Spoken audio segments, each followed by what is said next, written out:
There are 26 days until Election Day. You will be the ultimate jury. Buckle up, brace yourself. This will be a roller coaster ride the next 26 days.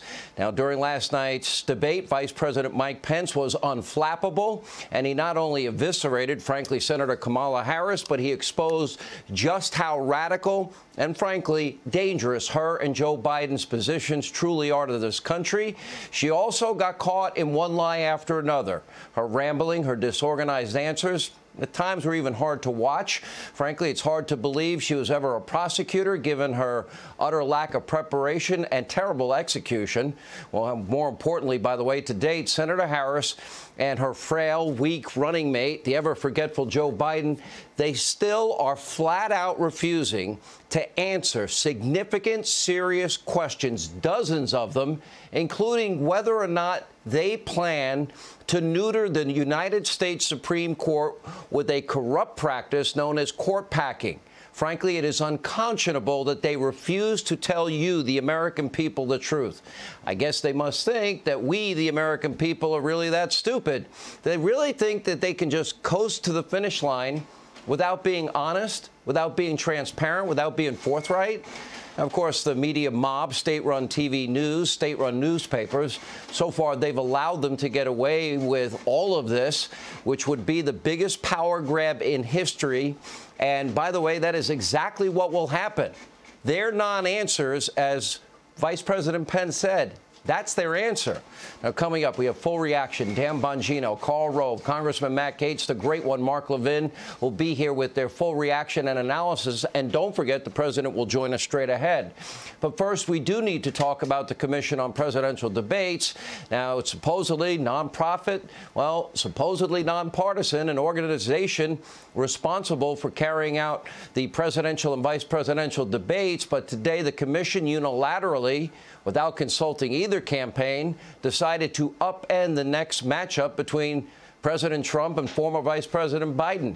Now, they were citing the president's COVID-19 diagnosis, and the commission announced that the debate would be held out virtually out of, quote, safety concerns. The problem is that was a unilateral decision. They did not consult with the president's doctors. They didn't consult with any doctor that we know of, or the Trump campaign, or the president himself. And by the way, by October the 15th, the president will be more than 14 days away from when he first contracted COVID-19, which means he will no longer, according to our own CDC, be shedding the virus and will likely have immunity. And I'm sure our doctors will be checking that out in the first place. So what's really going on here? Is it really about COVID-19, or is this debate commission trying to basically harness President Trump and help Joe Biden? Earlier today, Donald Trump Jr. tweeted the following: does anyone else find it awfully coincidental that the morning after Mike Pence destroys Kamala Harris in a debate, that the debate commission unilaterally changes the format to obviously benefit basement Biden? Now, keep in mind, during a virtual format, the moderators, well, they'd have access to a mute button, and Sleepy Joe would have easy access to his trusty teleprompter. So today, during an interview with our colleague and friend Maria Bartiromo, the president announced that he will not participate in this virtual debate and this last-minute rule change. And the president's right. It's time that we now ask the important question here. Is the Commission on Presidential Debates in the tank for Joe Biden? Has this turned into an anti-Trump organization? I think the evidence and the answer is sadly all too obvious. The moderator of the second presidential debate, if it happens, is a guy by the name of Stephen Scully. I actually know him, met him, actually like him. He interned for Joe Biden. He worked for Senator Ted Kennedy. Was that a factor in the debate commission's decision? And meanwhile, last night's vice presidential debate moderator, Susan Page, well, currently is writing a seemingly glowing biography of Nancy Pelosi entitled, quote, Madam Speaker, Nancy Pelosi and the Lessons of Power. I guess it's no surprise that she failed to ask Senator Harris dozens of important questions. Why? I don't know. She didn't ask about law and order and safety and security and the unrest that we've been watching for the entire summer. She didn't ask about Senator Harris's support for that bail fund in Minneapolis that put violent rioters and anarchists back on the streets. She didn't ask, well, Senator Harris about, all about calling Joe Biden pretty much a racist on a Democratic debate stage. She didn't ask about the time that Harris said she believed Biden's sexual harassment and assault accusers. She didn't ask Kamala Harris about her smear of Justice Kavanaugh. She didn't ask about zero experience Hunter and the millions of dollars that he made from foreign countries while his father was the vice president. She didn't even ask about packing the courts. In fact, it was Vice President Mike Pence who brought up any of these issues. And when he did, Senator Harris just flat out refused to answer the question.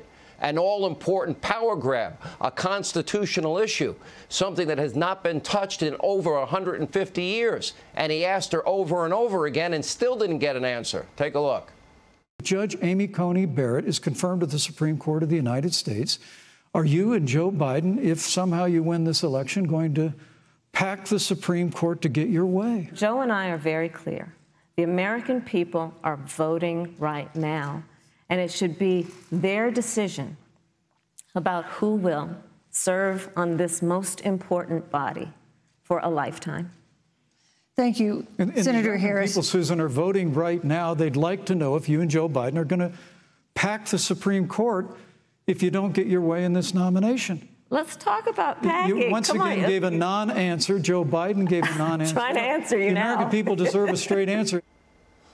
The non-answer is an answer. Now, by the way, this just breaking. The AP is reporting the chair of Commission on Presidential Debate says it is not going to reconsider shifting the second debate from virtual back to in-person, despite a request from the president and his team. Now, by the way, back to Harris, she never answered the vice president's question. The moderator never held her accountable, didn't even follow up. So it should be no surprise that earlier today, Joe Biden, once again, he refused to answer the question. He did say he will give us an answer after the election. Take a look. They'll know my opinion of court packing when the election is over. Now, look, I know it's a great question, y'all, and I don't blame you for asking it. But you know, the moment I answer that question, the headline in every one of your papers will be about that. Other than focusing on what's happening now. This is a question of constitutional magnitude. You're supposed to tell us where you stand on the positions to garner support of the American people.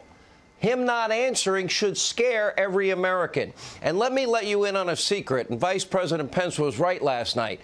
Joe and Kamala Harris have decided they're going to pack the U.S. Supreme Court. As Chuck Schumer said, everything's on the table. Now, if they get their way and they increase the number of justices on the Supreme Court and they fill it with new activist jurists that believe they can legislate from the bench, people like Elena Kagan and Sonia Sotomayor and Justice Breyer, well, that would be corrupt. It would be illicit. It would be authoritarian. It would be a maneuver to give the Democrats total control over the courts, and that which they couldn't win at the ballot box or legislatively, it would destroy co-equal branches of government. That would cease to exist. Our American system of checks and balances would be completely eviscerated. The media mob, by the way, is enabling them to get away with not answering this question. What else do they have in mind? Do they want to end the Electoral College? They want to end the legislative filibuster? Do they want to make this place or that place or D.C. a state? How many states do they want to have in the union? This would be the single biggest power grab in this country in 150 years, and it would transform this country to its core in a way that would not be good for every American and could very well destroy this constitutional republic. It is a clear and present danger, and that's why Joe and Kamala Harris are keeping it a secret. But guess what? They're not stopping at court packing. They likely want to end the legislative filibuster. Again, Chuck Schumer, everything's on the table. They want to ditch the Electoral College. Are they ready and willing to give Washington, D.C., Puerto Rico statehood in order to add 4 more guaranteed, in their minds, Democratic senators? In their view, a guaranteed Democratic majority in the U.S. Senate in perpetuity? Do they want one-state party rule, 0 rights, 0 input for the minority party? Because that's what it looks like. And the media mob, the so-called unpartisan debate moderators, can't even be bothered to ask a single question about such a heavy constitutional issue and the impact it'll have on this country and future generations. And meanwhile, the truly unhinged Speaker of the House, Nancy Pelosi, she's just busy fantasizing still about getting rid of President Trump. She still has not accepted the results of the 2016 election and now says we're going to talk about the 25th Amendment, which lays out a plan of succession should the president become incapacitated. This is where her head is at. Take a look. What are we talking about here? Tomorrow, by the way, come here tomorrow. We're going to be talking about the 25th Amendment, but not to take attention away from the subject we have now. Do you think it's time to invoke the 25th Amendment? I'll talk to you about that tomorrow. I'll talk to you about it tomorrow. I'm not talking about it today except to tell you, if you want to talk about that, we'll see you tomorrow. Court packing today, the 25th Amendment tomorrow. What else is on the list? Pretty much a typical Pelosi day, just like the last 4 years. This radical extreme Democratic Party, they care about one thing above all else, and that is power. Power now over all branches of government. Power over religion. Power over your health care. Remember, Kamala Harris won't even allow you to get private insurance if she has her way. Power over your businesses. Power over schools. Power over your rights. Power over every aspect of our lives. And in order to get this power, they're willing to lie, deceive, not be transparent, and do everything and anything they can do to cover up the truth about what their real radical agenda is. For example, here's Senator Harris blatantly lying about Joe Biden's plan to raise your taxes. Remember what he said? I'm going to repeal the Trump tax cuts. That means all of our taxes will be raised. Take a look. He says he's smart because he can take advantage of the tax code. And he does take advantage of the tax code. That's why I'm going to eliminate the Trump tax cuts. And I'm going to eliminate those tax cuts. The truth and the fact is Joe Biden has been very clear. He will not raise taxes on anybody who makes less than $400,000 a year. He said he's going to repeal the Trump tax cuts. Mr. Vice President, I'm speaking. Well, wait. I'm speaking. It'd be important if you said the truth. Joe Biden said twice in the debate last week that he's going to repeal the Trump tax cuts. That was tax cuts that gave the average working family $2,000 in a tax break every single year. Senator, that is absolutely. Every American that got a tax cut under Donald Trump will lose it. That means their taxes will go up. Senator Harris also flat out lying about fracking, and we've got the video evidence. Take a look for yourself. I am not banning fracking. Let me say that again. I am not banning fracking. No new fracking. Would there be any place for fossil fuels, including coal and fracking, in a Biden administration? No, we would work it out. We would make sure it's eliminated and no more subsidies for either one of those. So, first of all, I will repeat, and the American people know, that Joe Biden will not ban fracking. That is a fact. Will you commit to implementing a federal ban on fracking your first day in office, adding the United States to the list of countries who have banned this devastating practice? There's no question I'm in favor of banning fracking. So, yes. No more fracking, no more fracking. We'll eliminate fracking. But we're not eliminating fracking. And when all else fails, Democrats, well, they always turn to more lies about race. That happened last night with Senator Harris once again accusing the president of never condemning white supremacists, following the lead of Joe Biden, who's been making the same false allegation. Now, this, by the way, is easily documented as a lie also, that Joe and Kamala repeat over and over and over again, and they don't care that the evidence is proving otherwise. But to help educate them both, well, we have the videotape. Ever heard this president say one negative thing about white supremacists? Have you ever heard it? I totally disavow the Ku Klux Klan. I totally disavow David Duke. I got back in this race because of what happened in Charlottesville. People coming out of the woods carrying torches, their veins bulging. Close your eyes and remember what you saw. And a young woman gets killed resisting the hate and violence, and the president gets asked to comment on it. What's he say? He says they're very fine people on both sides. And you had some very bad people in that group, but you also had people that were very fine people on both sides. And I'm not talking about the neo-Nazis and the white nationalists, because they should be condemned totally. You wouldn't even condemn David Duke, for God's sake. I've rejected David Duke.